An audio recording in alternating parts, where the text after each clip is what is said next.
நிலையம் பின்புறம் உள்ள காலி இடத்தில் தனியார் கல்லூரி மாணவி கூட்டுப்பாலியல் வன்கொடுமை செய்யப்பட்ட சம்பவத்தை கண்டித்து பல்வேறு கட்சியினர் ஆர்ப்பாட்டம் மற்றும் போராட்டங்களை நடத்தி வருகின்றனர். அதன் ஒரு பகுதியாக கோவை தெற்கு வட்டாட்சியர் அலுவலகம் முன்பு தமிழக வெற்றிக் கழகம் சார்பில் கண்டன ஆர்ப்பாட்டம் நடைபெற்றது. இதில் சுமார் 500க்கும் மேற்பட்டவர்கள் கலந்து கொண்டு கண்டன பதாகைகளை ஏந்தி முழக்கங்களை எழுப்பினர். அப்பொழுது மேடையில் பேசிய நிர்வாகிகள் திமுக அரசையும் முதலமைச்சரையும் விமர்சித்தனர்.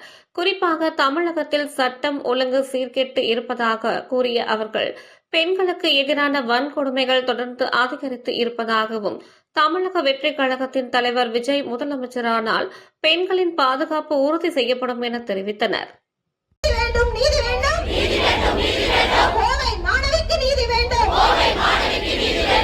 வேண்டும்.